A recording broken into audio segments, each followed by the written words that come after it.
8th Annual Hammered Aluminum Show, Allentown, Pennsylvania. October 23, 24.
Yes.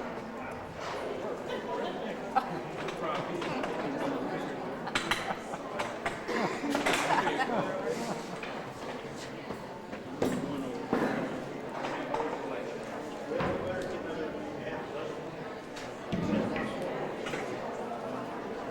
don't know if you can hear me back there or not. I'm loud enough. Yes, no? You're fine. Welcome everybody to the 8th National Hammered Aluminum Show. As always, we're always doing something a little different, and of course, this year is of course no different at all. We're going to have our speaker speak today, our main speaker, and it's Stanley Gelfman, and he's, of course, is a very busy man, and he's got a lot of things on his agenda that he's doing, and tomorrow he could not be with us. So he's going to be speaking this afternoon to us. He was kind enough to agree to that.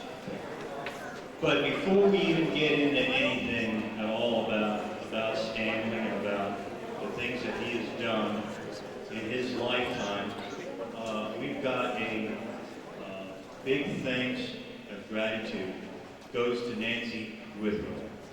Nancy, where are you? Is she here? He's over there talking. Nancy, raise up where you head. Give Nancy Withrow a big hand of applause. It was Nancy who found the first piece of Rodney Kent, the new line that he came out with. And it was through her that we suddenly realized that this man did exist and he was still within our grasp to be able to answer many questions that many of us had posed over the years and never had no one to talk to about. But for us to be able to talk to the main man himself, to be so honored to have his gracious personality come to us and bestow upon us many years of creation and development of a line that has been gone through the mill and is back again and today is thought of as one of the great collectibles in today's market. So without any further ado, and without me standing here talking to you, I would like to present Mr. Stanley Gelfman.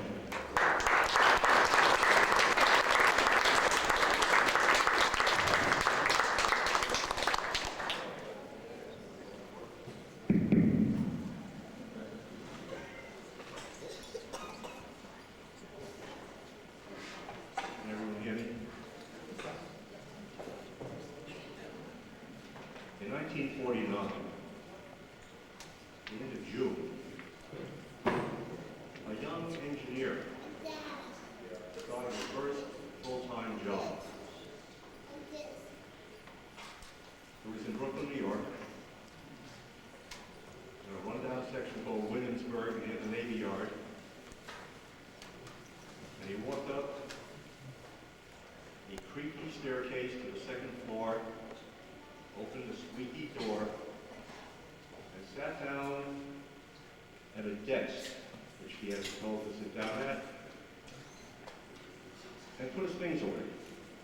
First day of work. He had just recently graduated from the university with an engineering degree. Jobs were very hard to find at that time. But what did he do? What any good engineer would do? He reached down and took out a very important document, his degree. He took his degree and he nailed the desk.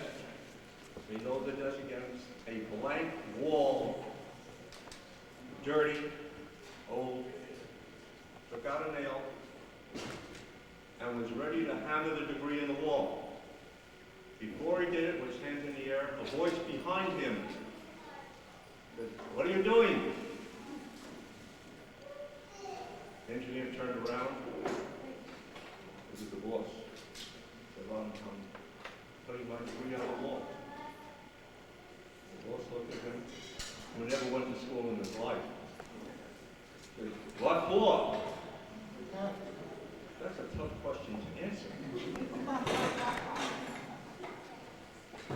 And before you could think of an answer, the engineer sort of didn't know how to answer it, and the boss said, "Listen, you want to sit at the desk and look at the degree and read it all the time? Or you want to be an engineer and learn how to make a living?"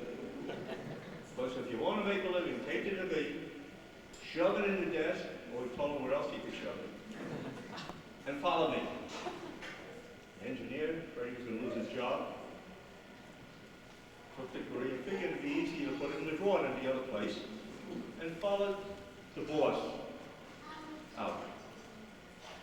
Boss take them 2 rooms further down to the packing and shipping departments on the 2nd floor. where 3 people are working, Tully, Diaz, and Etaboo. Tully could hardly speak English, Diaz couldn't speak English, and Etaboo never went to school. He was an engineer with an advanced degree. The boss turned to him and said, "He's working for you. You're the boss. Tell him what to do." I turned and said, "I'm an engineer. What are you doing here, the engineer?" "I can't. I'm here to work. I'm an engineer." He said, "Put him to work." For 2 weeks, the engineer worked. The place was filthy. It was a mess. He packed orders. He swept the floors. He was surrounded by shredded paper. He carried cartons up and down. After 2 weeks, he had had it. The boss walks in. He says to the boss, "This place is a mess. It's dirty. It's filthy. You can't carry the cartons out. You can't load trucks here. It's terrible like this." And the boss says, "Uh-huh. Now you know why we need an engineer."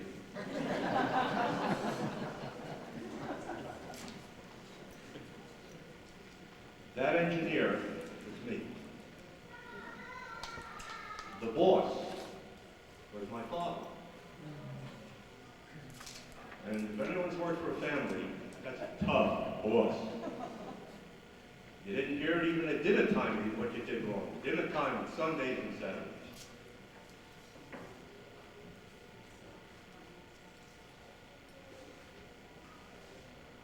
From that point on, I had worked part-time in the factory for 2 years prior to that. And the plant at that time had been doing defense work, and my father was an employee of the plant prior to that. He had become a partner in the company just before I took my full-time job. To understand where Rodney Kent comes from, what it is, you have to understand a little bit about my father, Max Gelfman, and you'll see why in a moment. My father came to this country as a refugee from Russia. Came here in about 1922. He couldn't get a job except in one place. He had 2 uncles here who had a little business. He went to them and got a job. The uncles' names were Nathan Gelfman. My name is Gelfman. Father is Max. His uncle was Nathan. He had another uncle whose name was Louis Schnitzer. Now, he went to work for them, and the name of their company was Western Silver Company, a company you probably never heard about. It remained that name for several years until the 2 partners, Nathan Gelfman and Louis Schnitzer, decided to take in another partner. So many years later, they took in a man named Jack B. Ornstein. When they took Jack B. Ornstein in, for whatever reason, they changed the name of the company from Western Silver Company to Everlast Metal Products. That is the name I think everybody here knows. So that was the genesis and background of Max Gelfman. Until approximately 1940, when Max Gelfman decided to ask for a raise. He was an electroplater at that time, having worked up from being a general factory helper. He was working in the electroplating department. You know what electroplating is? Where you color metal, you put it electrically in. He asked for a raise. It was at the end of 1941, in December.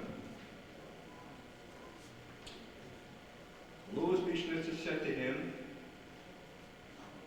"Max, this is an uncle.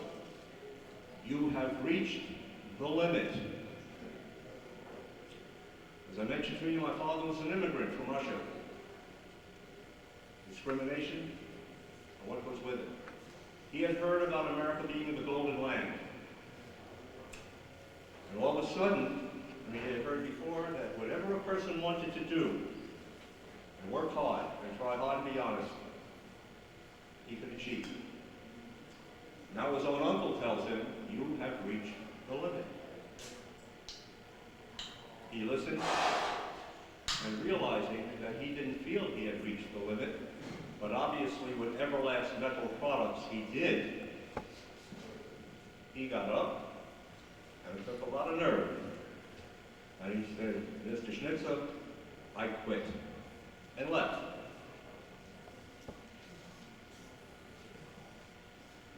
Then for a little while he opened his own business a few blocks away on West Broadway in New York. And that lasted for a few years, but as luck would have it, many things in life are luck and timing. The war started with America on December the 7th, 1941. He went into business and went making things out of copper, little dishes and little things that he had learned in the trade from Everlast Metal Products. But the government, which had to do this, said we can't use copper and brass. At that time, they were very important to the war effort, and he couldn't get any metal anymore. So after a few years, he had to close that business down. That was Max Skelton. And he had to get a job. And he got a job with a company in Brooklyn called H065 Metal Products Company. That was probably in 1942 or 43, 44, around there somewhere. They were doing also, as many factories were, large and small, during the midst of World War II. And they were doing war work, making ammunition locks, and other hardware for the government mostly. At that time, I was probably a junior in college. And I started out as a chemical engineer in college. I might have been a freshman or a junior or a sophomore, I'm not sure, perhaps a sophomore in college. And as such, I was acquainted with electroplating solutions. And I used to work part-time in H065 Metal Products Company doing quantitative analysis of the electroplating solutions. They were plating ammunition hardware, box hardware, and zinc. They were doing parts in copper. And I would analyze the solutions and make a couple of dollars on the side.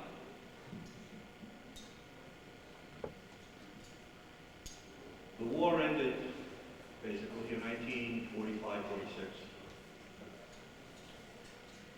And I was in the service. I came out of the service, I believe in 1947, finished my education. I switched to mechanical engineering and continued to work part-time at H065 Metal Products. The war ended in 45, 46, as I say, and with it all the contracts for the government for H065 Metal Products. The company very quickly had very little to do. They started making some drapery hardware, little curtain hooks and drapery hardware brackets to hang up curtain rods and things of that type. And it worked for a while, but it wasn't enough. Max Gelfman, having the background of Everlast Metal Products for many years, always wanted to be in his own business. As you know, when he quit from his uncle Louis Schnitzer, he opened his own business, but due to circumstance, he couldn't get material. He had to get a job. He had asked the Krischers, the company was run by a man named Max Krischer, and a son and son-in-law, that he would like an opportunity when he came in to perhaps buy into the company by making some sort of a monetary contribution, and they denied it. Perhaps you can't blame them for it, it was their business. Until the war ended, and all of a sudden they wound up without business, and not knowing what to do about it. By that time, Max Gelfie was the general manager of the entire factory. And I being there, we were sort of a little team. We would fight and argue as families do when we had dinner on Sunday, and that's what a father does with a son. But we got along very well. So he decided to try to bring out a few items that he was acquainted with when he worked for Everlast Metal Products. And that was the beginning of the aluminum business, let's say, of Krischer Metal Products.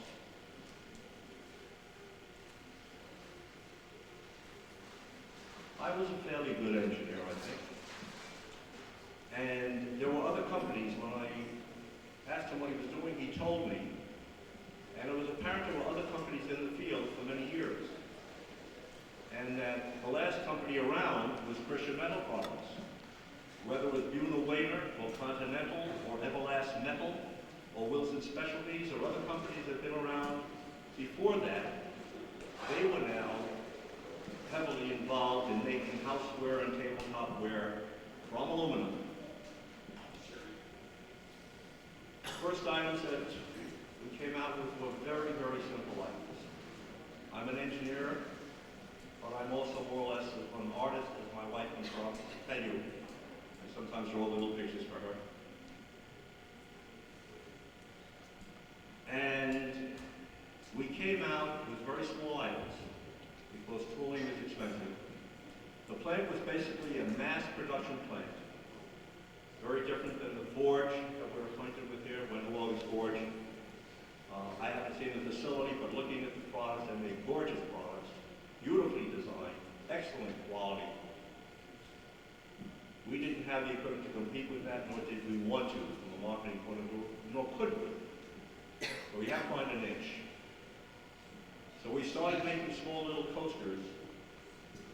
And the first coasters, and I haven't seen them here yet, were alphabet coasters that I designed without a name.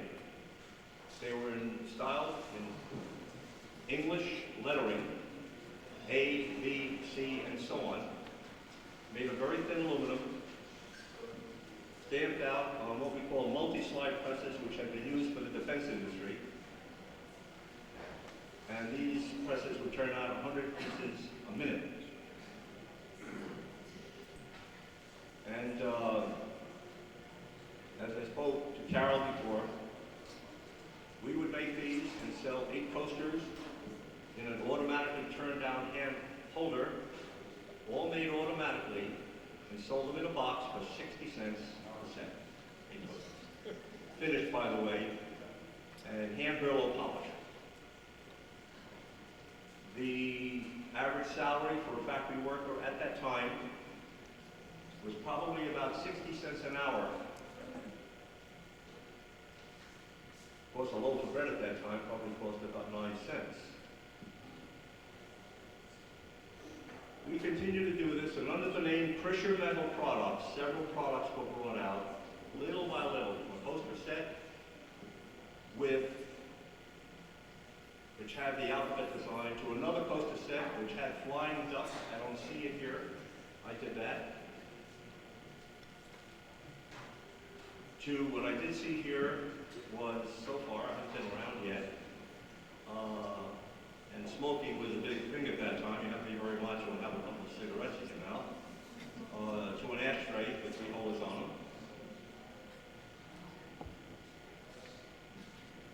We continued to do this for a little bit of time. Now, I want you to change your focus here now. This was in Brooklyn, New York. And let's focus our attention on the west coast of the United States in Hollywood, California. In Hollywood, California, as you will all remember, even until today, there is a movie studio called Paramount Pictures, large movie studio. Is that right? You've heard about it? Had the mountain thing around it, the Paramount Pictures. Let's go back a few years. During that same time, during the war, Paramount Pictures was making pictures that everyone was going to the theaters to see. It was a very rough time. It was during the war. The boys were overseas. And the government had told the movie people, you've got to make pictures so people are happy during these times when people were getting notices of death in their family, we were being defeated. And so the movie studios did that, including Paramount. You must remember at that time, maybe you didn't recognize it, that the media industry was a tool of the government as it is today. I'm not saying that's in a derogatory manner, but it was helping keeping up the morale when things were very black at the beginning of the war. At the same time, the studios, including Paramount Pictures, were making training films for the government, for the Army, the Navy, the Marines, training films. The president of Paramount Pictures was named Cohn. Mr. Cohn, who lived in New York, was in Hollywood. He was a very successful man and was the president of Paramount Pictures. What people did not know, of course it was not important, was that Mr. Cohn had other business interests. One of those interests had to do with the ownership of a company in Brooklyn. And the name of that little company in Brooklyn was Continental Silver Company. Colonel Cohn owned Continental Silver Company.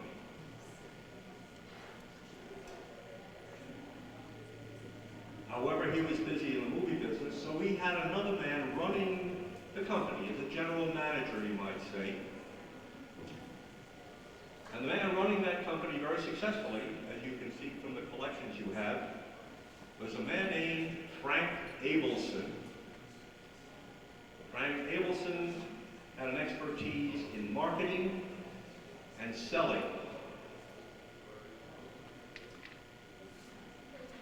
Now, he had two children, a son and a daughter.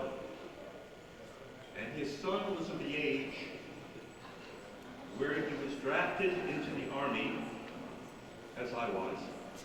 He was a little older than I was. And he was in the Air Force. He was either, I'm not sure, either a navigator or a bombardier in a Flying Fortress B-17, if anyone remembers that name. But luck was with him, and when the war ended, he came out unscathed. He came out and was discharged by the Air Force about 1946. Almost as soon as he came out, he did not feel well. He was not injured, but he didn't feel well. Well, come out of the Air Force, you need time to recuperate a little bit. He still didn't feel well. They took him to a doctor. Frank Abelson and his wife took their son to the doctor. And in a short period of time, they discovered he had cancer. He was a young man in his 20s. Parents had suffered through the war for their son flying bombing missions over Europe, and he came out without a scratch. He gets discharged, and they find out their young son has cancer. Well, like any parent, Frank, any parents and his wife immediately did whatever they can for their child. Doctors, hospitals, whatever they could possibly do. They couldn't do very much. And he continued to deteriorate. Approximately 1947, he was pretty bad, I understand. He remember, at this point, I did not know Frank Abelson at all. This is just telling you the history of what I found out later. So, he came into his office one day after spending most of the day with his son, who was now bedridden, leaving his wife at the hospital. He came into Continental Silver Company, and as he walked into the office, he noticed Colonel Cone, and that's what they called him, Colonel Cone, in the office, the boss. And he walks into the office, and he greets the boss. And the boss says, "How's your son?" I don't remember the son's first name at this point. And Frank looks at him and sort of nods. And Colonel Cone says, "You know, Frank, I mean, that's too bad. But you know, you're not spending enough time in the business here. We have a business to run. And you're going to the hospital, you're visiting doctors, and you're just not spending enough time here." At which Frank, recognizing his son was terminal, listens to Colonel Cone, stands up from the desk, and says, "You're telling me that my son who's dying and I, as a parent, am not spending enough time in this business?" And Colonel Cone says, "You've got to spend more time." Frank Abelson gets up and says, "Colonel, you spend the time here, I'm not, I quit." And Frank Abelson leaves Continental Silver Company in about 1947. He, of course, is devastated. His son dies very shortly after that. And he doesn't do anything. Frank was very successful. He made a lot of money, relative at that time. And he takes some time off. But you need to replace despondency with other things.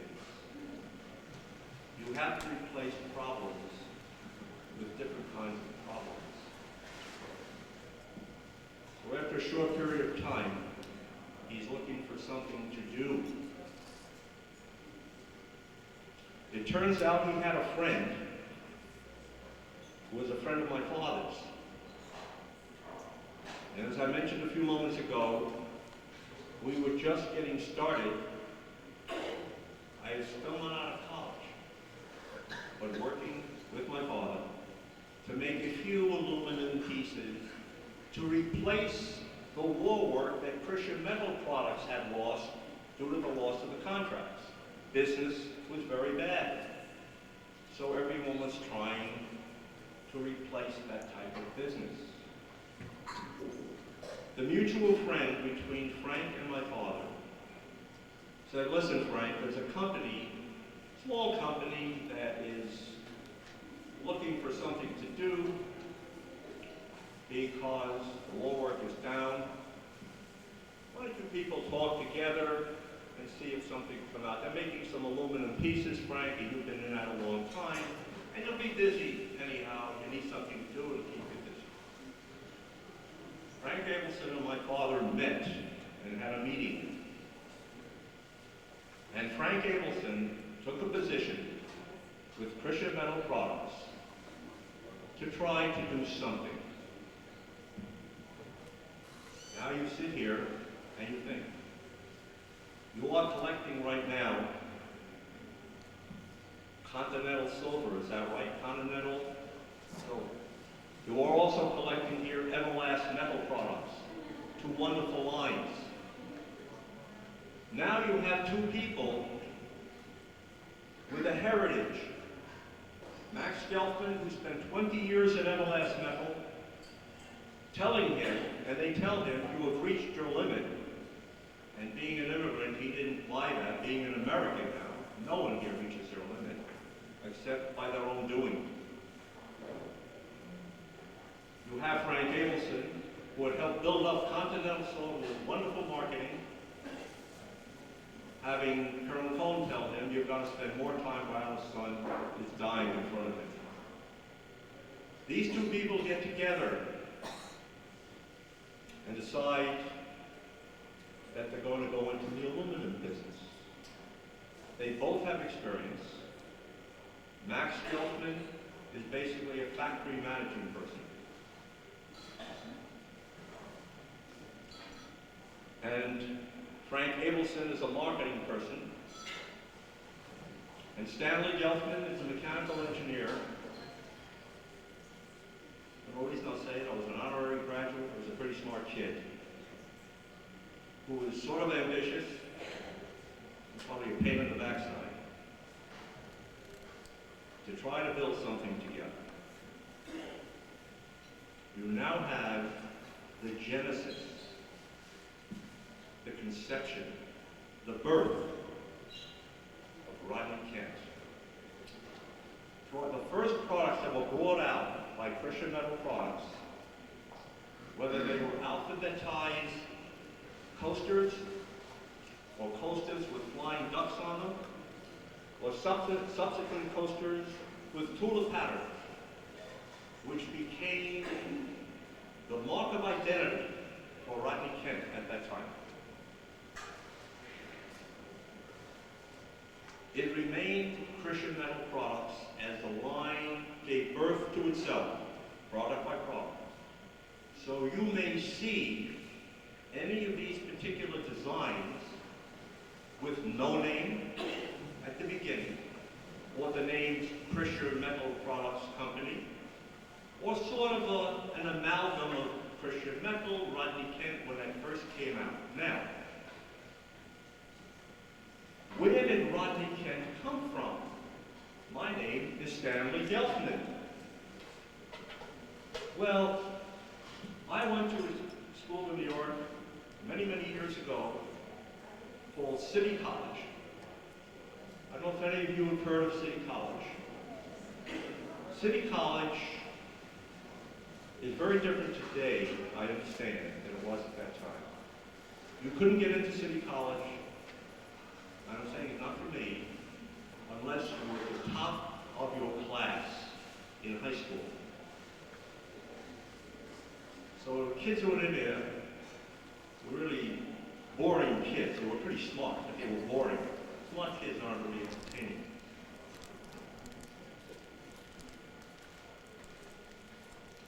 Now, here was a group of people.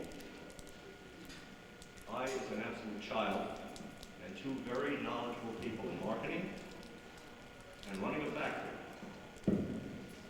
that had to do something to keep Christian Metal alive.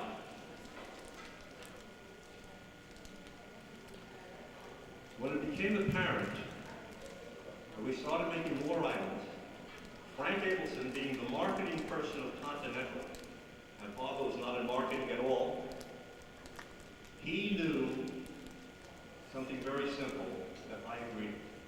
I had been an artist, not by training, but just because whatever knack I happened to have. I had murals on the wall in high school and in public school. That floral, botany designs, botanical designs, floral patterns are something that everybody likes. You can draw a beautiful picture of a horse or a deer. Some people don't go for that. They don't have an affinity. But everybody loves nature. So Frank was the one who said we have to get a floral design. How did the two come about? They gave the job to me. Continental mostly worked with chrysanthemums. That was the main line, I believe. Everlast had their bamboo patterns and other patterns. They gave me a problem. They said, you're an engineer, you're a designer, do something. If you don't know, go to people who know. I went to the library and asked, where do I find out about botanicals? New York Botanical Library, and I said I wanted the chief reference book on botanicals. And she said, look up, there's a book called The Art of Botanical Illustration. That sounds okay. Written by Wilfred Blunt. It is a masterwork in art illustration. Another book is written by Ricks, which goes way back and gives you the history of botanical illustration. So I spent a little time there, and without plagiarism, designed a tulip, or a tulip pattern. Now, I could design it, but those tulip patterns you see in the items at that time were done with master dies, which were engraved in steel, and the metal was, I used the word, pounded into it. At that point, Frank said, I know somebody who can do that. And the person he brought in worked at night and on weekends for Christian Metal, but worked full-time for Continental, because nobody liked Colonel Coleman. He was the rich guy from the West Coast, and Frank Abelson had a dying son, and he had to quit because of dying. You know how you feel about something like that, and they did the same thing. So that man who is, I don't even remember his name. I remember several things about him, two things about him. Number one, I know his nationality originally was from Germany. He was an older gentleman. And the only way he can do his engraving in the steel was when he was drunk. That's true. And every time he'd walk up, he had a bottle of schnapps, and he worked. The only one in the whole place who was allowed to do that. I remember an incident. Frank and I walked up because I was doing different artwork, and he was actually interpreting it into steel. And there was no bottle on his table. So as we walked up, Frank looked at me. We were coming up from the back and said, where's the bottle? I don't know. He says he probably finished it. I said, Frank, it's 10 o'clock in the morning. So we walked up to him. He was doing his engraving work beautifully. So Frank looked at him and said, you must be drunk. Because we knew he couldn't work if he wasn't drunk. And he turned to Frank and he said, Frank, I swear I didn't drink. And Frank says, come on. I said, look, Frank, when you've been drinking as long as I've been drinking, if you have a glass of water, it acts the same way as liquor anyhow, so.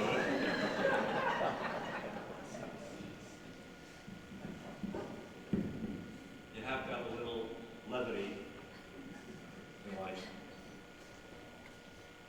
To show you how innovative I was, to digress for a moment, and how much trouble I can put you into. I had, at that time, gotten my college degree, and you go back to the story where I came in full time, and my father told me, you better not put that thing on the wall, shove it somewhere, but not on the wall.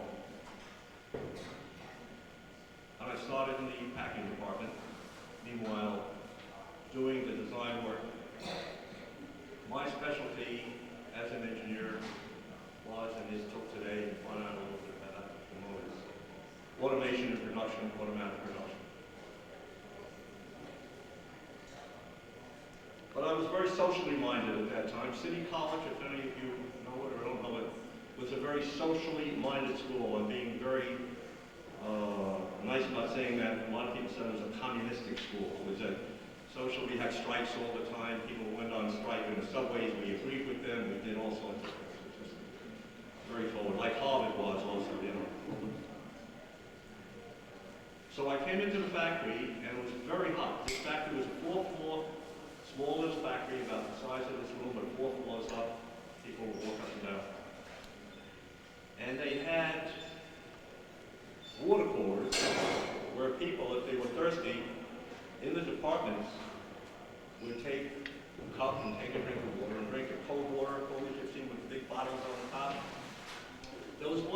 floor. And it was water. Well, at home, I used to buy my mother used to buy for me, they had like a cherry syrup. Put a little cherry syrup in the water and stir it up and it gave it a nice taste. And coming from City College and being socially minded, I said, gee, these poor people are working so hard and they're sweating and they have this plain water. They ought to have something a little more than water. So I went out to the grocery stores. I came back and I had a little cherry, a little strawberry, lemon lime, a little lemon. And I came in one morning to be nice to the people. I went down to the ground floor and took a bottle. I put some, I don't know, lemon lime in there. I put it on there. Went up to the second floor above that and put some cherry in there. Went to the third floor and put some strawberry in that. Up on the fourth floor where they stored all the boxes, very hot up there, I put some other flavor. And I felt very good because these people now were going to enjoy having a drink rather than just plain water. And I went about my business. A few hours later, I saw my father running around like a crazy man, running around and back and forth and screaming and yelling. What's the matter? He says, what's the matter?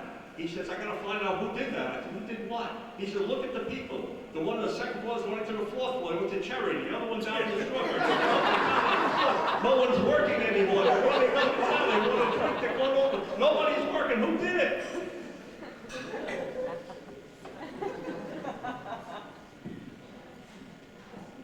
That shows you how innovation can put you in trouble. That was the beginning of Rodney Kent. From problems and heartaches of literally quitting a job, both of them, to getting together and turning a liability into an asset.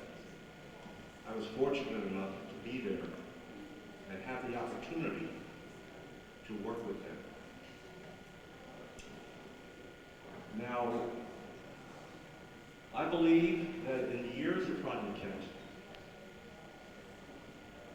the tulip became our trademark, and when it became apparent the line was going to be more than a few items, I said to Frank Abelson, you know, even in the courses I've had in engineering, and it was a 5-year engineering course, it was basically a master's in engineering. We had engineering, accounting, and marketing courses. Christian Metal Products doesn't have the ring to it. And this was the beginning before Rodney Kent. We need to have something a little more ring that people can remember and spell. And he said, well, what do you suggest? And I was a kid. I said, no, just a name, whatever you think of. I mean, you have Continental Silver. That's a massive Continental. You got an Intercontinental. Global is something that means something. There was a company at that time, perhaps you have some here, World Metal Spinning. Is there someone collecting World here? World Metal Spinning. His name was Harry Zerlo. Owned World Metal Spinning.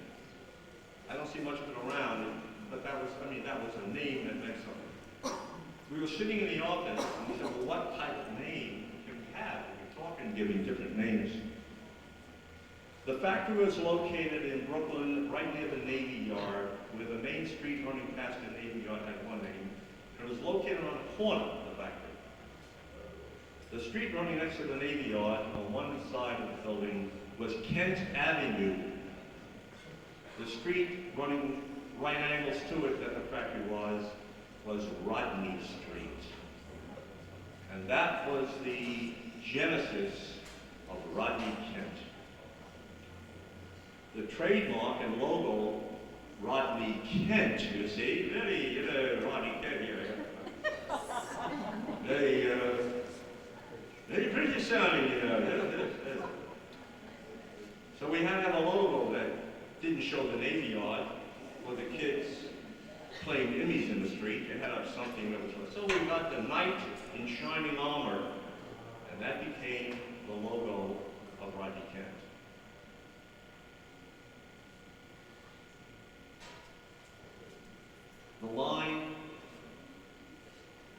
then started growing.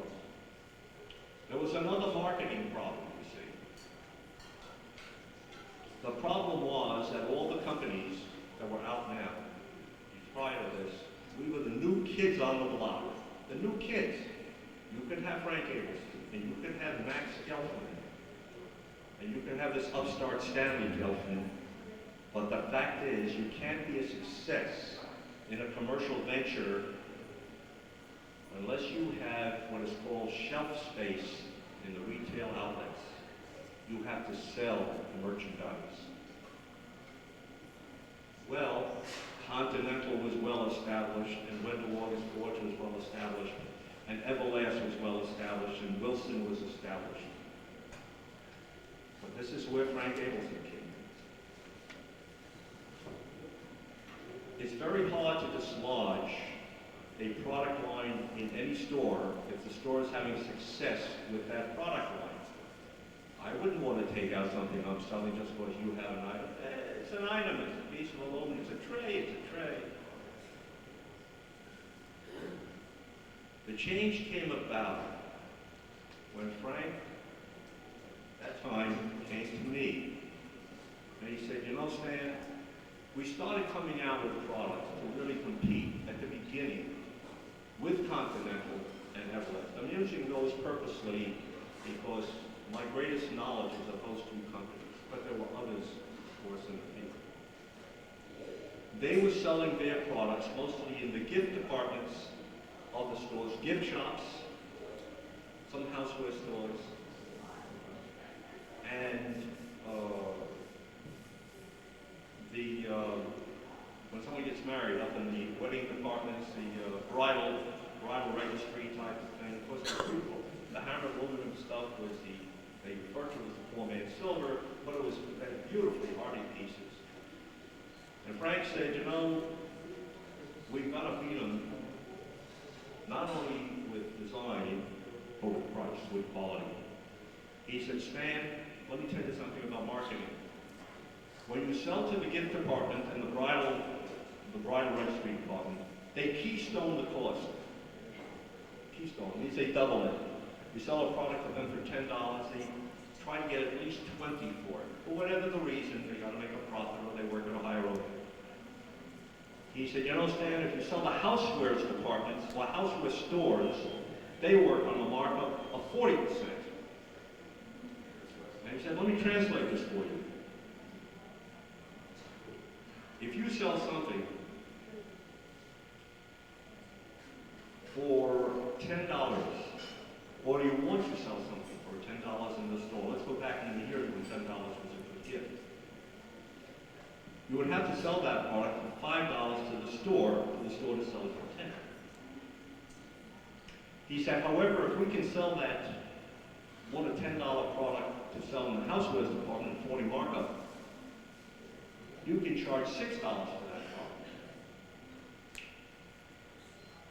He said, what we want to do, he says, I want to work with you to work on products to come out at price points that I can take in to the housewares departments and allow the housewares departments, who will be happy to work on a 40 markup, to offer almost the same products that they're selling up in the giftware departments, because that would be good for the houseware buyers. Buyers work on merit increases and how much they sell. And so what we did is Frank told us and told me the products that he knew were selling from his experience at Continental Silver Company and the price lines they were being sold at. And he said, Stan, can you make this product at X price, which was lower than theirs, and I will then take that lower price cost product and sell it to the housewares department, and we'll really do a mass marketing job. Now, Christian Metal Products, being in war work at that time, and mass production ammunition lots, had a lot of automatic machinery.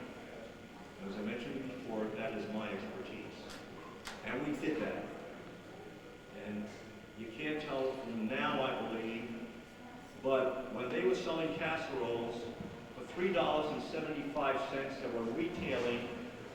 $7.50 in the stores, we took, and I'll use the word, knocked off the casserole, just as nice a casserole, and sold it for $3 to the housewares departments, who sold it for $4.95 in the store.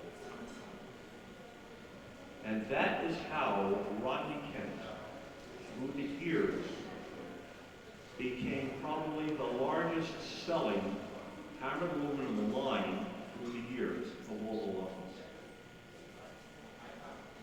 In the years that followed, we know that the volume of business that Rodney Kent did surpassed the business that all the other companies did not combine, but individually. And as Rodney Kent was continuing to grow, the hammered aluminum business now, we're now into the 50s, the latter part of the 50s, when the entire hammered aluminum business started to go down. Rodney Kent's business kept going up. The whole market, if you totaled up, was starting to dissipate for a lot of global reasons. But Rodney Kent more and more took over the greatest percentage of the business as years went by. It's not a very happy economic scene. It's the same as saying, well, we can make horse harnesses very, very cheaply when Ford was coming out with a car. So what does that mean for the long run? It didn't mean much for the long run. And towards the end of the 1950s, the hammered aluminum general industry started phasing out. And many of those companies that were in the business had to close down. And so was it with Rodney Kent. I don't recall the last time, but I think it was at the end of the 50s, close to 1960, when it no longer economically paid to make the Rodney Kent logo.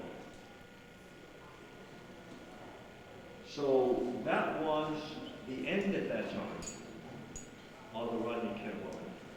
So you've now heard the genesis and birth of how Rodney Kent came about, the methods by which Rodney Kent used both marketing and design and technical to build up the Rodney Kent line, and what has happened to the entire hammered aluminum business in that time frame up till about 1960,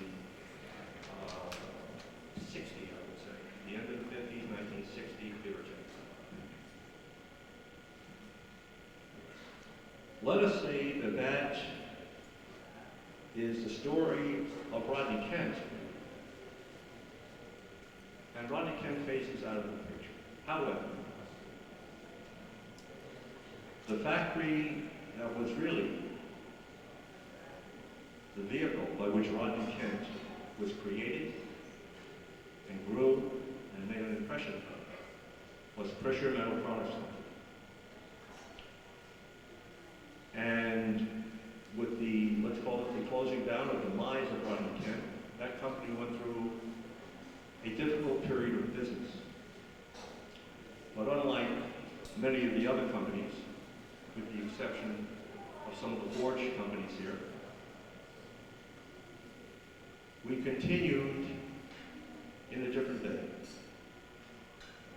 At that time already, I had become a partner in Pressure Metal Products Company.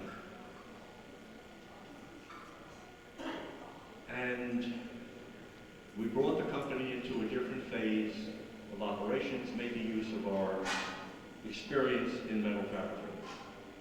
And you may not be aware of it because it has nothing to do with this particular line of merchandise that you people are so successfully collecting. But we went into the housewares business and grew again in pots and pans and cookware. And we produced cookware lines in aluminum cookware lines, like Alcoa and Miro, both for ourselves under our own name, under the trade name Country House Cookware, which was run by Montgomery Ward Company and some of the other companies. And we went much more basic. There was greater volume in the basic housewares business. We did that. into stainless steel. At the same time, we produce several lines of cookware, precious metal products now. I'm going to take a moment of your time because we're going to bring it up to date. We're producing aluminum cookware, copper cookware for the gourmet market, pots and pans and things for the gourmet market, and stainless steel cookware. We did private labeling for bottleware, if you've heard of them, in our own line. Until approximately, I'd say 1980. It is now 98, right. In the 1970s, remember 1970s, competition from the Orient and from Italy. Remember, when Rodney King had started, the world was devastated by the Second World War. There was no competition anywhere for America. I happened to serve in the Pacific, and I was in Japan. Japan was totally destroyed. Forget the atom bomb, had nothing to do with the atom bomb. The atom bomb, whether you feel it should have been done or not, perhaps made the war end quickly, but Japan had nowhere to go. Their entire industrial area is between Yokohama and Tokyo. That's where all their factories and all their production facilities were, was completely destroyed by bombing raids and B-29s and whatever else we were using. They would have to lose the war, and they knew it. And the same was true in Europe. There was nothing left in Europe. However, with the passing of the war, the Marshall Plan in Europe, it took a generation or two, and Europe came back, and Asia came back, Japan came back very strongly. And as I mentioned, probably in the 70s, around the end of the 70s, there was worldwide competition again in the United States, whether it be in automobiles or in anything we buy. Now this is great for us as consumers, but it was very difficult for the American manufacturing companies. We now have global competition. And as far as precious metal was concerned, the aluminum pots and pans that we were making got knocked off by Taiwan and Japan. The stainless steel cookware we were making, I don't know if you know it, Korea at that time did a tremendous job in stainless steel, and they knocked off our stainless steel cookware line. And so again, precious metal, it's the beauty of being in your own business. You're always on challenge. So again, we are faced with a problem. This was the period, I'm telling you, after Hammond Aluminum, and what did the company do, because we're still existing, and we're figuring out what the ever way.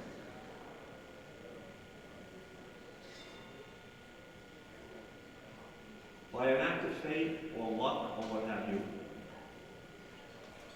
and desperation, we had to do something we didn't want to do. By that time, as I say, I had to do it. My dad at that time had either was very sick or had passed away. Frank had passed away many years before that, and there was no Continental Silver, there was no aluminum anyhow.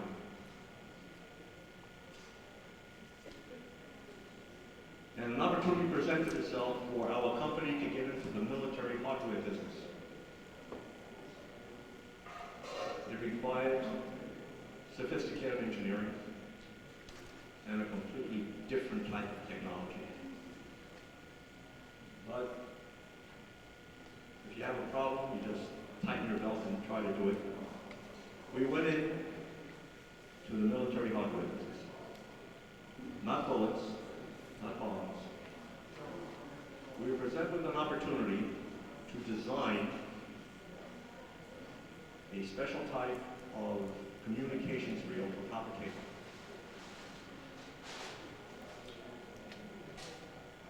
And we decided to do it. And it became now myself and the other engineers. We went into that, and to everyone's surprise, mostly mine, we won the contract. It was a 3-year contract.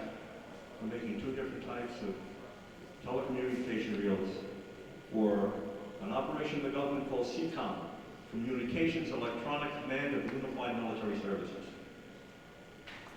Real heavy stuff. We did that. I found out we could do it pretty well. So from then until now, approximately 20 years, 18 to 20 years, the company, whose name I changed in 1985, now not known as Krisher Metal Products, but known as Shane Industries, S-H-A-N-E. How many people here feel familiar with the name Shane? Anyone hear the name Shane before in any context? What is Shane? I just heard it. You just heard. Anybody else here, Shane? Alan Land, that's right.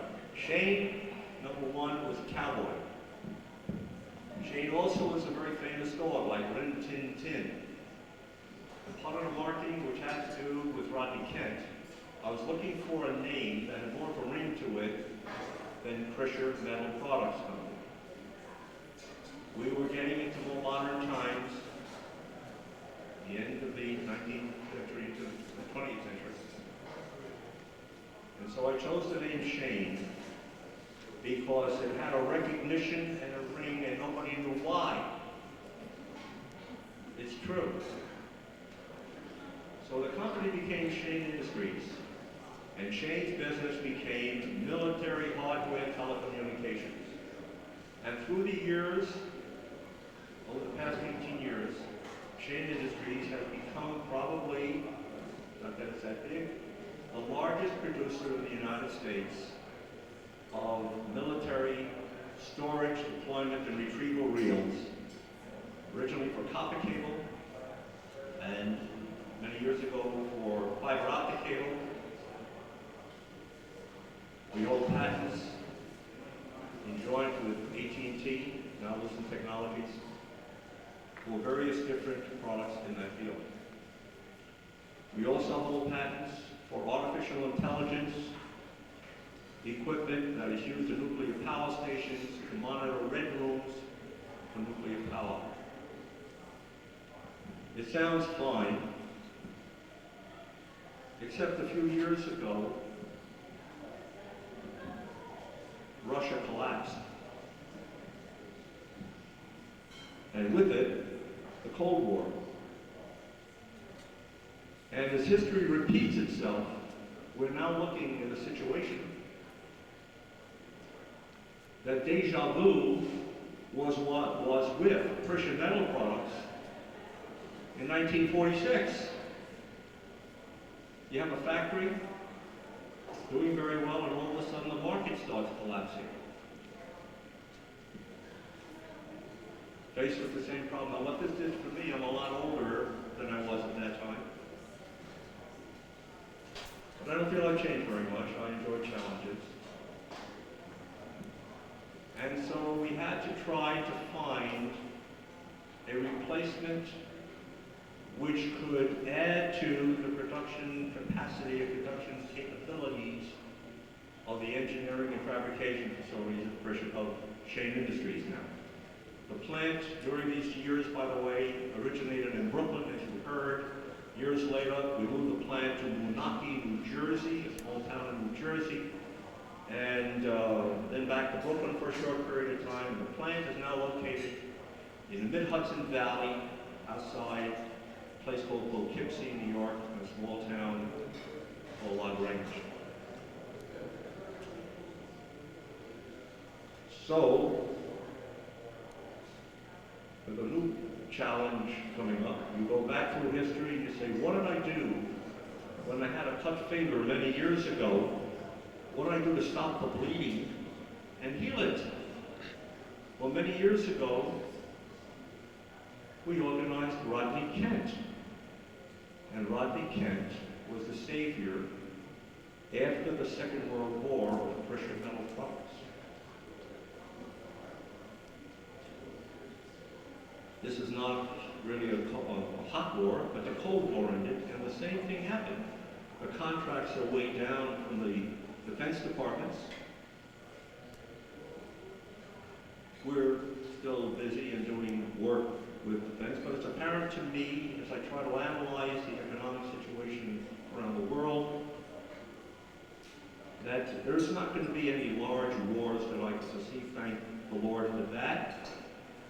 So another challenge presents itself. So about a year ago,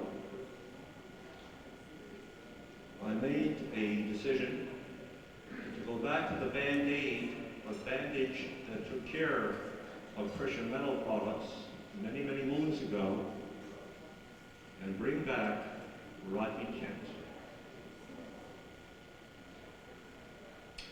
And that is the reason I'm standing here right now, because some people here know the first few prototype pieces of the new Rodney Kent, which is slightly different, but I think of very superior quality and better technique, were brought out on a test market in the mid-United States. That's what some test people on to test market. And one of the people here happened to see a piece in the store, and we got a call. And right now, Rodney Kent has decided to proceed with a full marketing program and bringing back the name Rodney Kent with a slightly different type of updated hammered aluminum tabletop serving.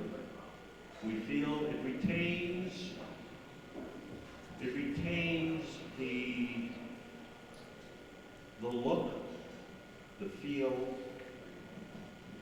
and the memories of something that your parents bought many years ago, but updates it to what we need in our contemporary society.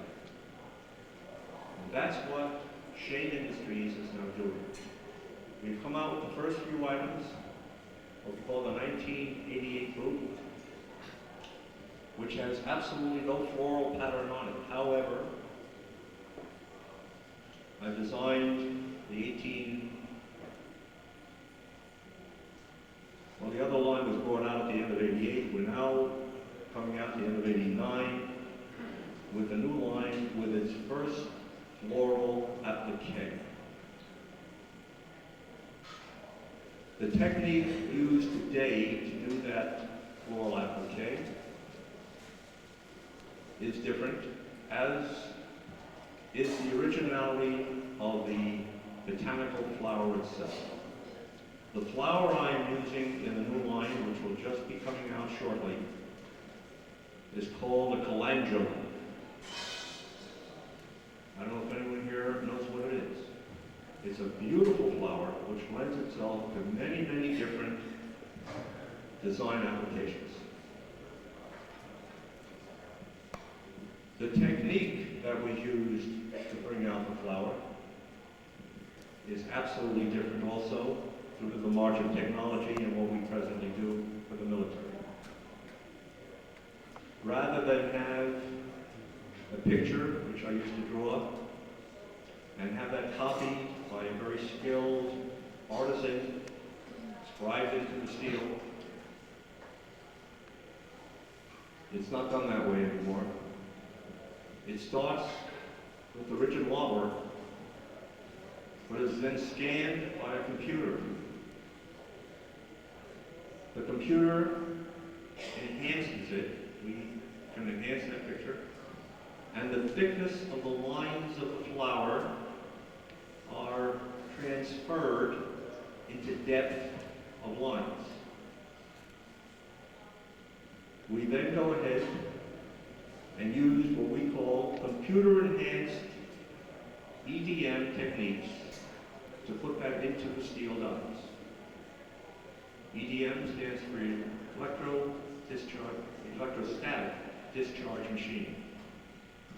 So the reference to that is computer-enhanced EDM techniques. So that is different. The flower, or the design now, has a very interesting look about it. As you know, the original floral patterns that were put in were etched into steel. The steel was pounded into it. There are other techniques where the steel is a die and the line in the aluminum it becomes a pigment. We are able to combine both techniques with this computer enhancement. And I think the result is a beautiful three-dimensional product that is going to add to a hope, the beauty of the new Rodney Kent.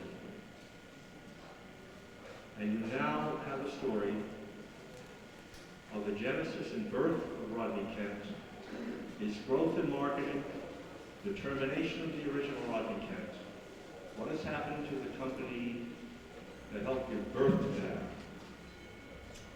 and the rebirth, rising up of the phoenix of the new Rodney Kent. Thank you.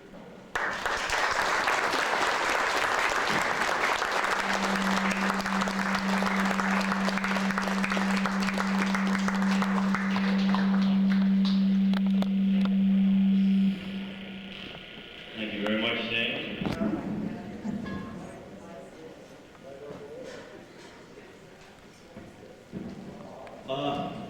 I think the next thing we should cover is the fact that at 5 o'clock, when basically most things come to an end, we're going to be getting together in groups again, and we can talk about some hammered aluminum.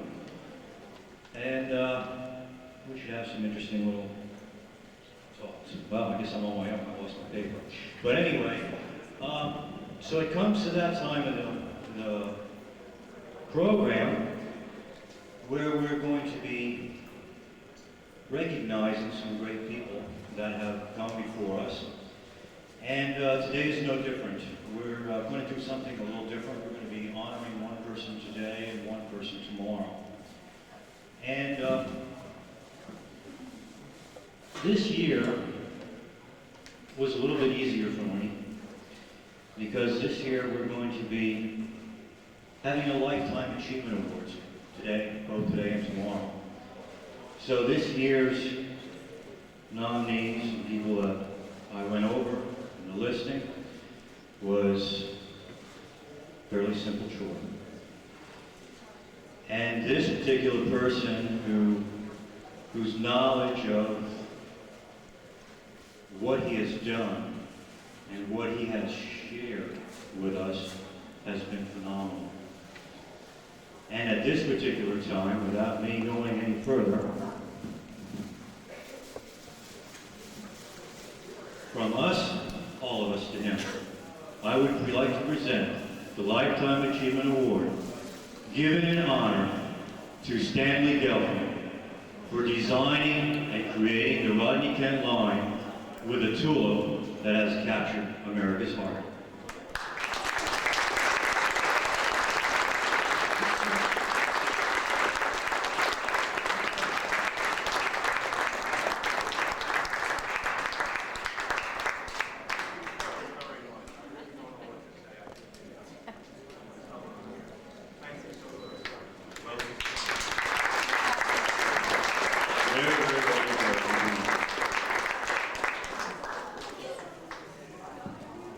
We are fortunate, but in some cases we are unfortunate.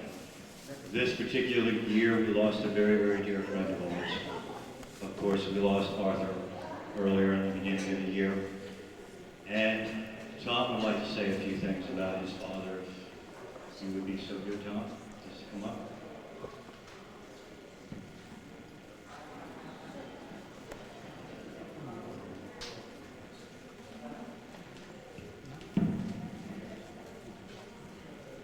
Wasn't that talk really great?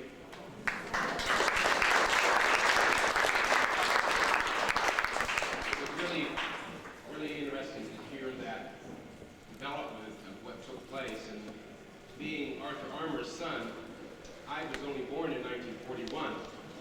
And hearing what took place and what my father had been facing when I was so young, it's very interesting because he had many of the same struggles. Today, it's a little different. My father passed away in January, and he went out in his glory. We praise the Lord for it. It was his time to go, and he went out singing, literally. And it was a difficult time, but he fell and broke his hip, and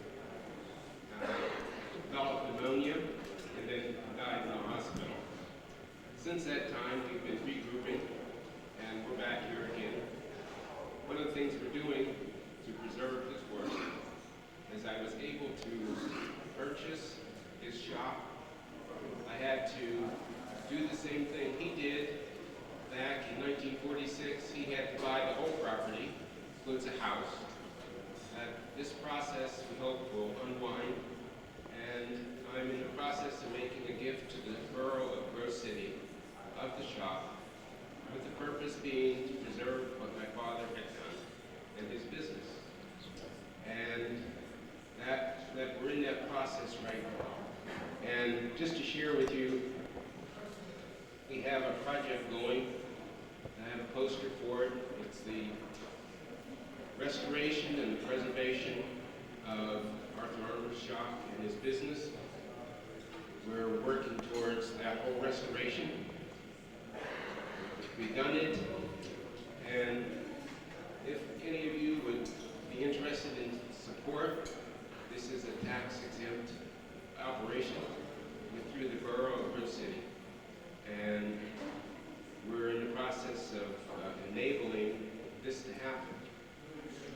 A few things, just to very might interest some of you, if you're not here next or tomorrow, is that we had to begin removing things from one part of the shop because the roof had to be repaired. And we found some items, and one item was something that my father had received from the Tall Rossi. And I have that piece with me. My father had told me one time that Natal gave him one of the first things that he made. We found this in one of the drawers. It was covered with white corrosion.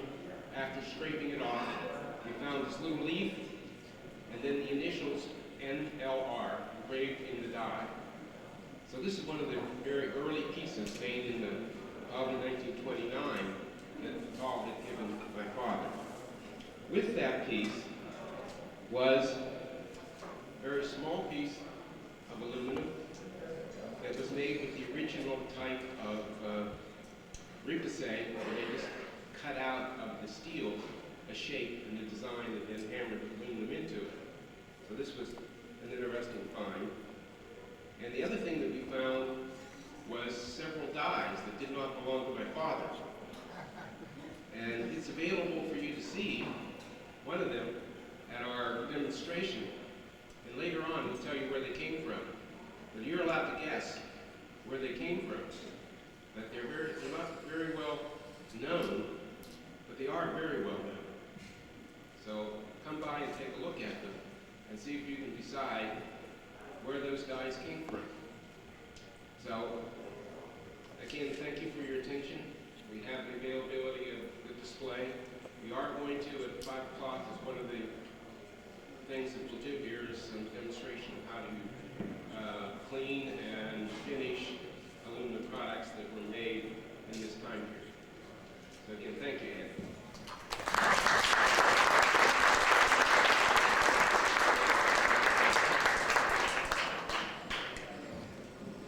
Well, knowing that, as is everything else, the Arthur Armour Ford is going to be saved, restored for the future, for not only you or myself, but for our children and for our grandchildren, means a whole lot to me, and I know it certainly must mean a whole lot to you too. And I'm really, really glad to hear that. So I thank you all for coming to the show. I hope you've enjoyed it. And like I said, 5 o'clock we'll all get together in some small groups. I'm going to be hosting a group. We'll talk about some Continental, and some other people will be getting groups together. Pick your group, enjoy yourself, enjoy the show. Thank you very much.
This year we lost Tom Skiner, a very, very wonderful person to talk to be with, a person who had a fabulous collection and loved hammered aluminum.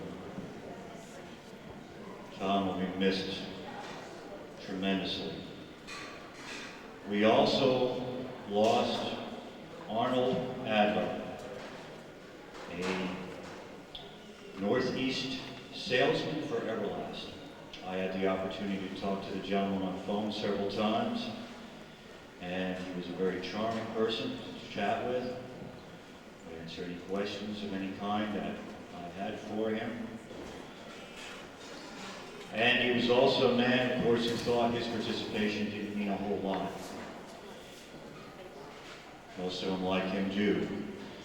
But what they don't realize is the participation that they do, what they consider an everyday job, was to bring to the public the heritage which we now are able to enjoy today. This is a very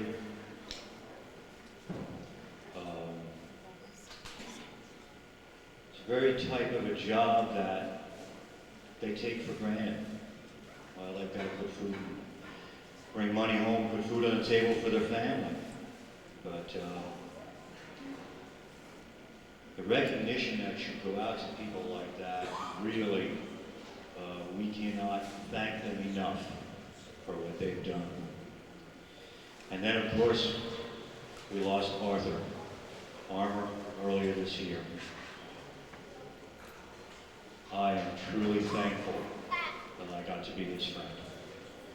Arthur was a fantastic person. He was a great host. I had the opportunity to spend some time with him out in his home, and I was very fortunate to be able to spend some time with him up at his cabin.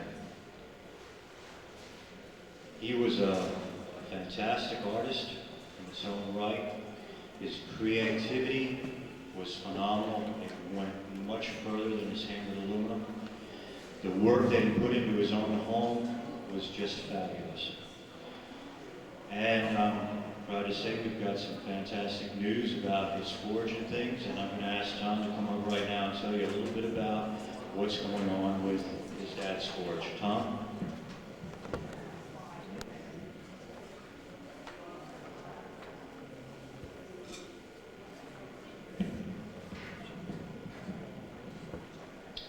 Thank you, Ed. Yesterday, we had the opportunity to hear some more about the history of hammered aluminum, how it developed, and how the whole history is unfolded.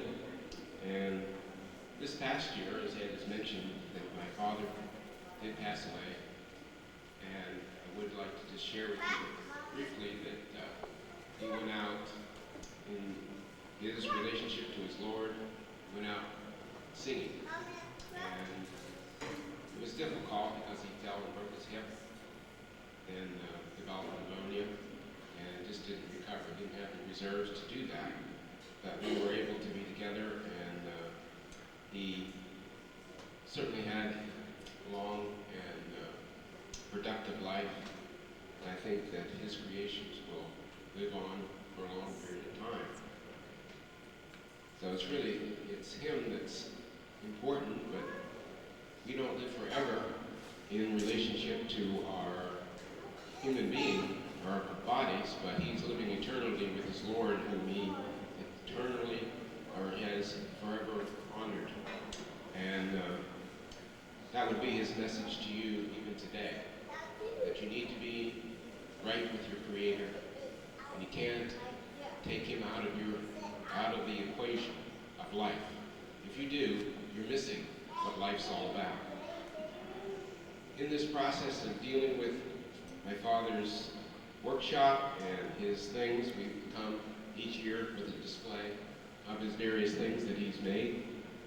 And as many of you probably knew, that he actually had sold his shop with the provision he got to use it, and until he died. After he died, it would revert to the current owner, And after my father passed away, we negotiated with the owner, and we were able to purchase the shop. But I also had to purchase the house that went along with it. And that's what my father had to do when he wanted to buy the shop, when he was rendering it back in 1946.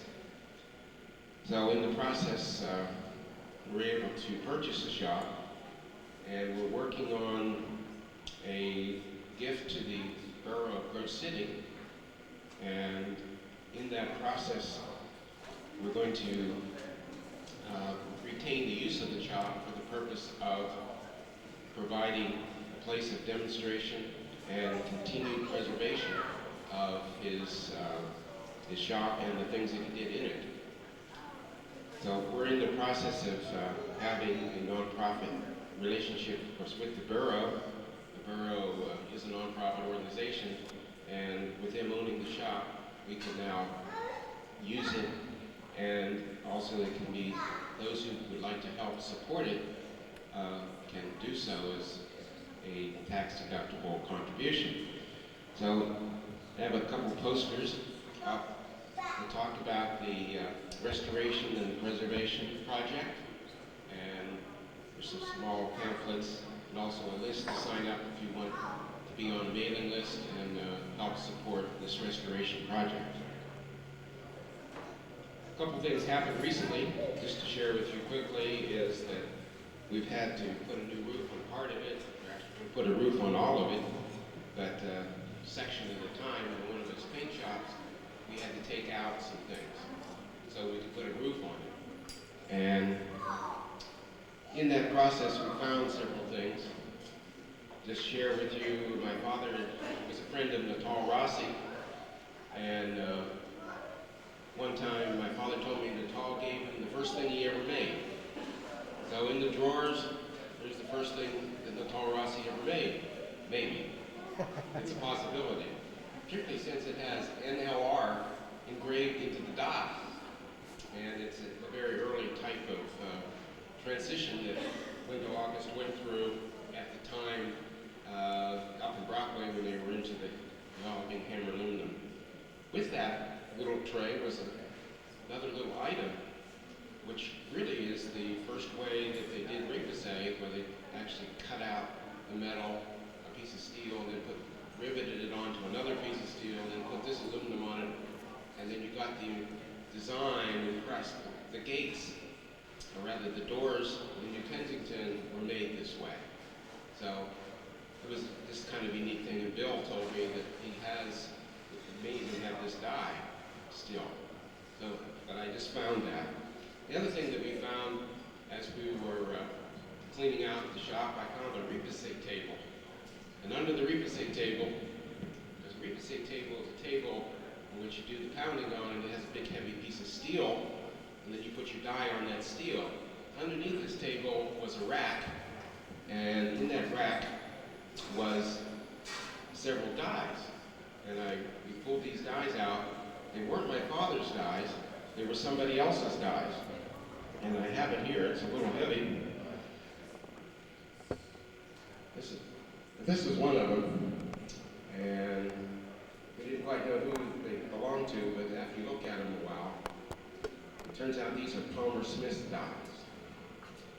And there was one about 3 times the size, and it was cut on both sides. There's several small motifs of wheat and rope, all kind of the things that he used, put in the front, were cut out. And so he had some dies, but there's very few pieces were made from these. My theory is that at the time, my father started his own business, and Natal Rossi and Tony Bizzoni left and went back to Brockway. Wendell August had a patent, supposedly. Well, he did obtain a patent, but he was in the process of that patent. He was going to file suit against my father. And then when Palmer left, when Palmer being a salesman and was getting 20% of what had been sold, and Wendell August wanted to cut his commission, he left and started his own business, started cutting the die, having the dies cut, But then this possibility of lawsuit was developing, so he went to a different process and put it on in the front. So this design, actually the ivy, you can see that motif incised in the front. So I think that's an interesting find that we now have the dies that Palmer had. But nobody knows where the tools went. My father purchased some of these things at the time Palmer closed, at the time of the war in 1941. So that's some of the things that have unfolded as we've begun this kind of preservation and restoration project. So if any of you would like to help with that, that process is going to continue. We plan to have a separate nonprofit organization, I'm calling it Arthur Armour or Hanwright Aluminum Foundation, to deal with what goes on inside the shop. The building itself will be in the hands of the borough, Bear City, with the provision that we continue to use it for as long as we want to do so. So again, my father had enjoyed coming to the shows when he could come. He thought everybody here was crazy. Didn't understand the situation that where people enjoy this type of thing. So again, thank you for your support, and we have to carry on. So Ed, give it back to you.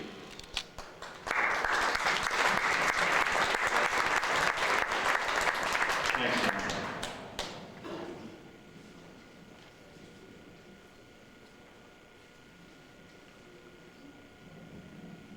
At this time, we're going to have Doug Sutherland come up and talk to you. Doug has been one of the judges this year again, and he is also going to present the one of August Forge Awards for the most unusual piece and the nicest display. So Doug, join us please.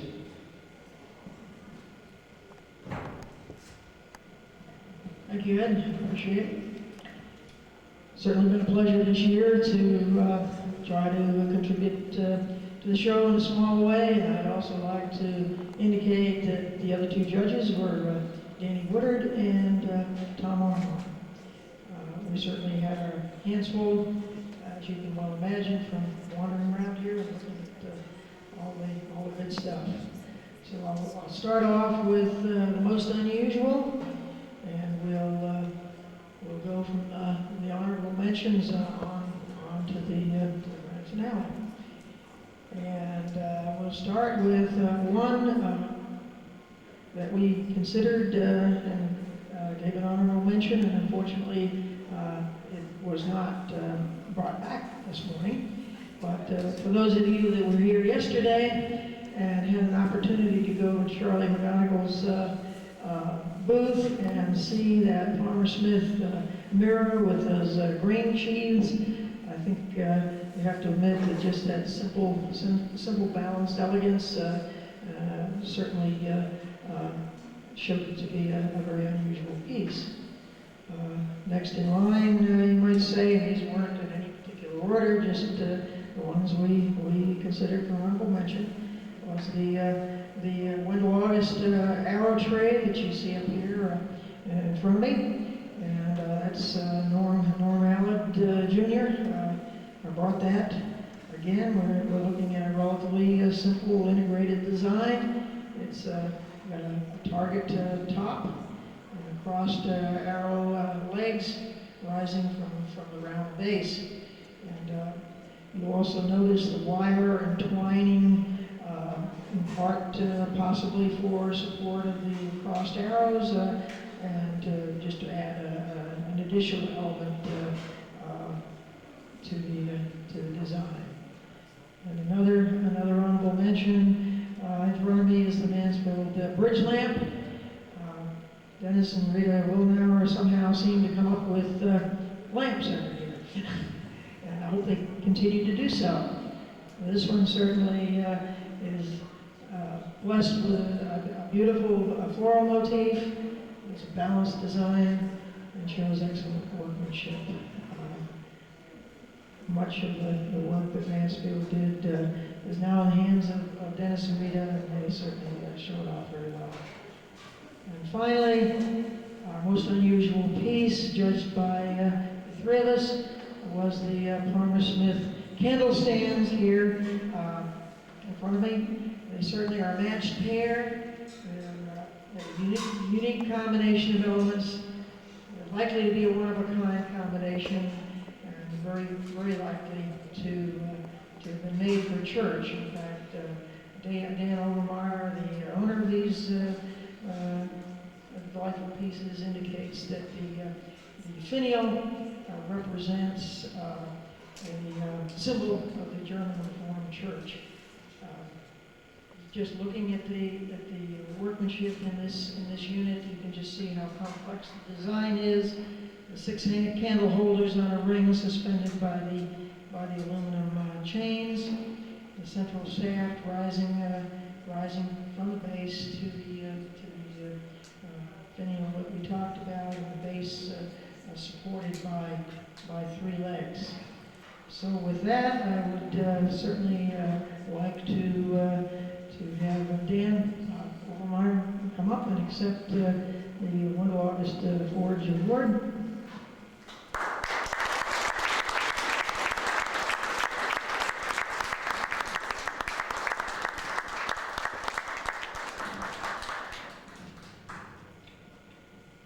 And we thank him. Keep bringing these good things to the show. You have a couple of words you want to say? Or? Happy to run away. Okay, very good. Thanks, Dan.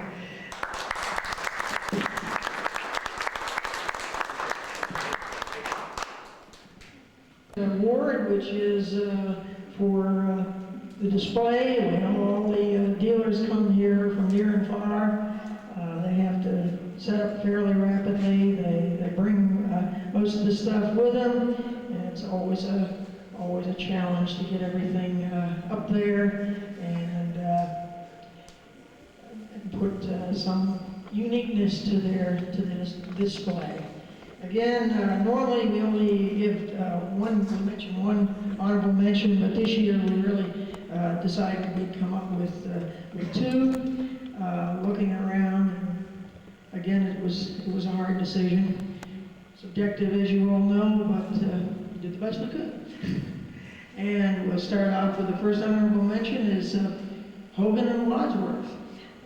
Didn't have any first names on them, but they're new exhibitors this year. We're glad to have them with us. Hope they return again. And as you look at their display, zeroing in on those orange stands flanked by the black, you really have to try to visualize the integrated exhibit because it's on 3 sides, and as you can see, they certainly have an extremely diverse set of offerings, and they're quite tastefully displayed. So with that, we'll give them a round of applause.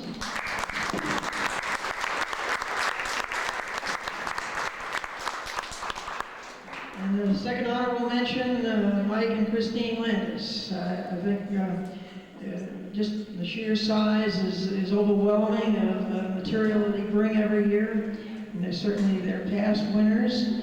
And this year they continue that tradition of just bringing lots of material and laying them out very well in a nicely tiered arrangement. And we thank you again.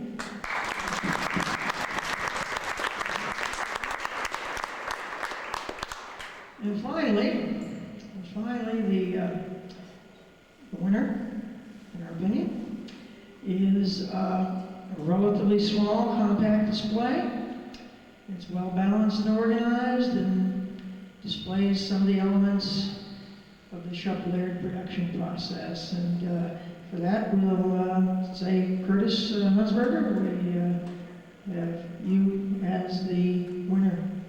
If you come up and get the award, I appreciate it.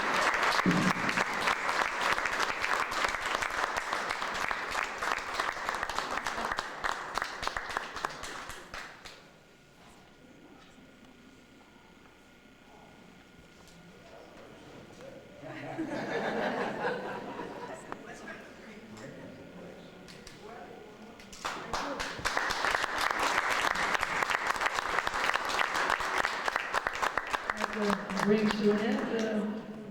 Thanks to all of you that have contributed.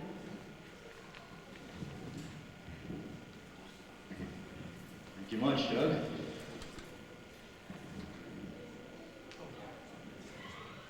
Well, this year, American Dream Collectibles has chosen 2 Lifetime Achievement Awards.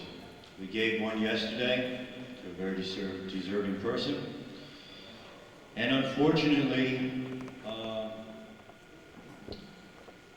the one that goes out this year, the gentleman no longer is with us. Jim DePonso was to be here today to accept this award in behalf of his wife, who is, of course, was not able to come or has never ever been able to come down to the shows. However, Jim has had a slight stroke, and unfortunately, he's not been able to be with us either. However, he did write something up for me, which I'm going to try and read. And you'll have to forgive me, but as I'm getting older, I'm finding myself getting to need some glasses. So,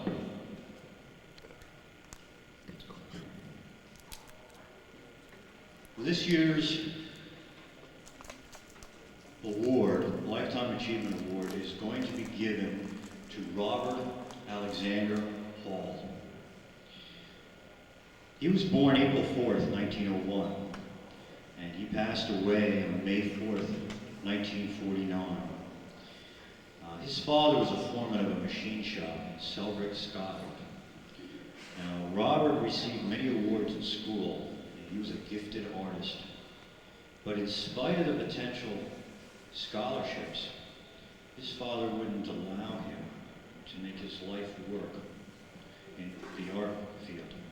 He felt that he would be better off earning a living in the shop as a machinist.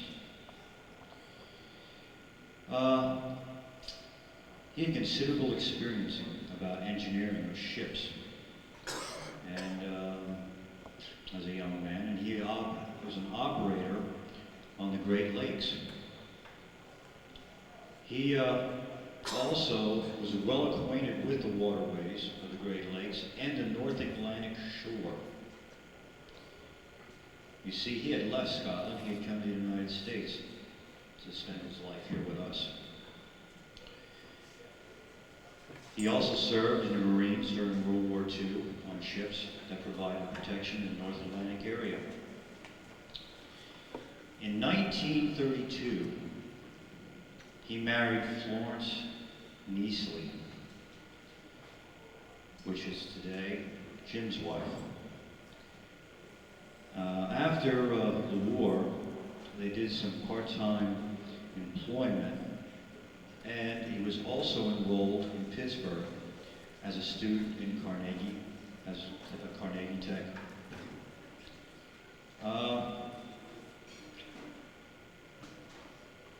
He had created many dies, and 2 of the dies that I have here in front, Dick Wall was kind enough to lend to me to show you, and they are for sale over there by him. One, of course, is a squirrel, and if you take notice, the style is almost a chisel type style that he had done with his work, and it's fantastic work. And also over at the Sheasley exhibit, you can see some of his work too, because Robert had also done work for Mrs. Sheasley, and of course his most famous probably is the carriage scene. And Robert Hall was responsible for all this, and he was a very, very talented man. And unfortunately, it's a real shame that we lost him. A few more of the dies that his wife has today, or I should say Jim's wife, is the cardinal, the dogwood, the bluebird, and the large pinecone dies. So, with great honor, and I will, on behalf of you, myself, I will take a trip up to New York and I will present it to his wife personally. But this is what we wrote on there for him. And it is a Lifetime Achievement Award given in honor to Robert Alexander Hall, April 4th, 1901, May 4th, 1949, for his artistic ability to bring realism into the dyes that he created, leaving a legacy for all to enjoy.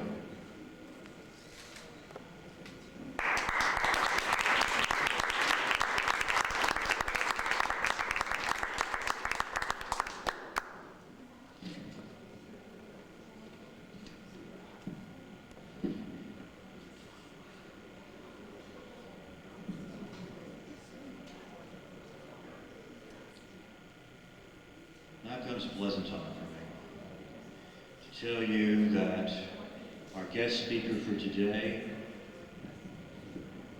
is a man that has spent 20 years in the forge. God knows how long he's been a collector. If he's a man like me, it's been all his life. And of different things. But it's a fantastic year because this is the 75th anniversary of the August Forge. And I'm so proud to be able to come up here and talk to you and to tell you that. And to be able to have Bill Connect come up here and talk a little bit about the Forge, whatever he decides to cover, and hopefully about some of the future, for what it holds for us and for him. Bill, would you join us, please?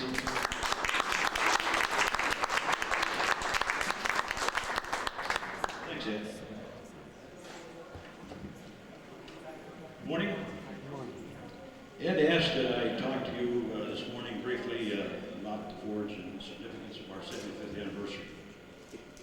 Let me say that to be in business for 75 years is no easy trick. I can still hear Natal Rossi and Arthur Armour saying to me, who would ever think you could stay in business for so many years selling hammered aluminum? Or how can you make each piece one at a time and get it to market? Well, it's a real challenge and a fun one, I might add. I've enjoyed it for the past 20 years, and allow me, if you will, a short commercial to tell you about our new book.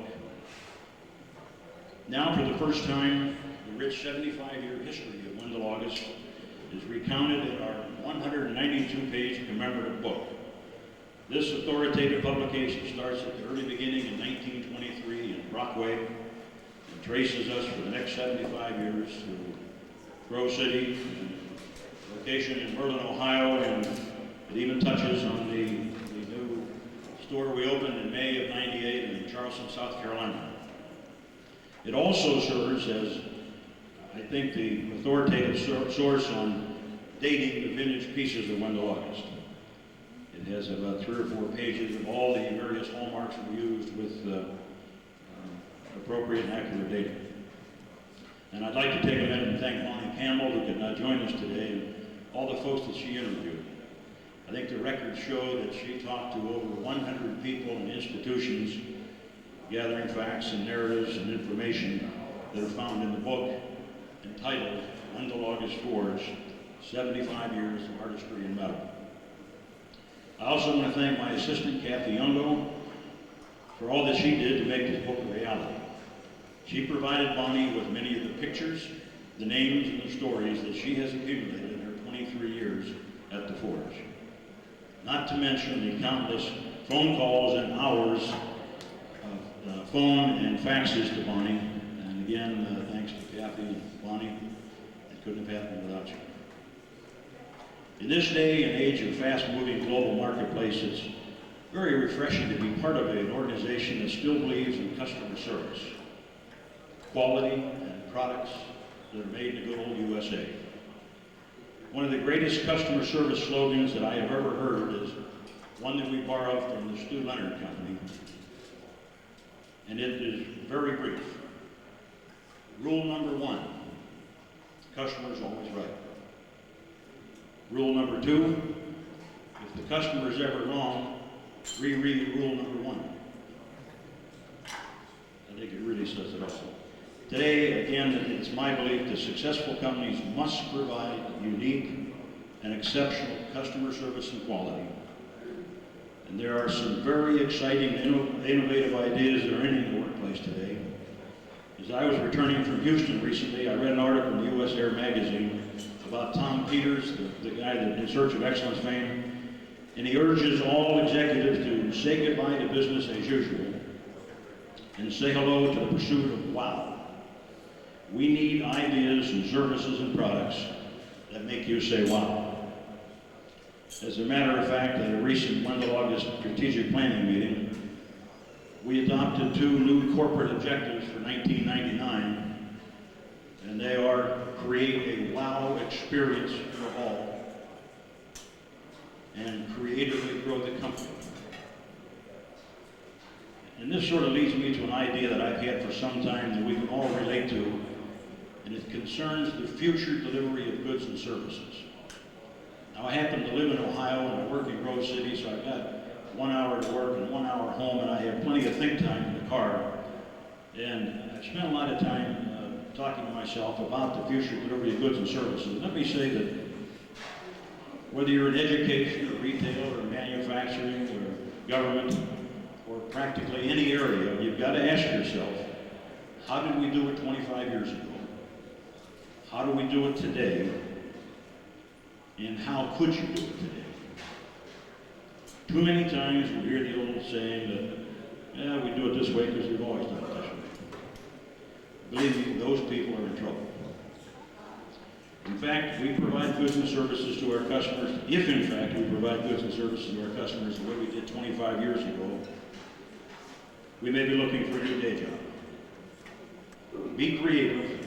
We must look to the future to find a new way to serve our customers. Never lose sight of the fact that the customer is king.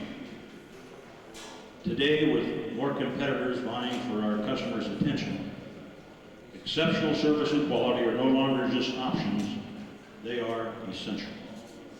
Find your niche and offer personalized or customized service to your customers. Allow me to briefly share with you some philosophies that I personally believe in. Act. Have a sense of urgency. Tomorrow may be too late.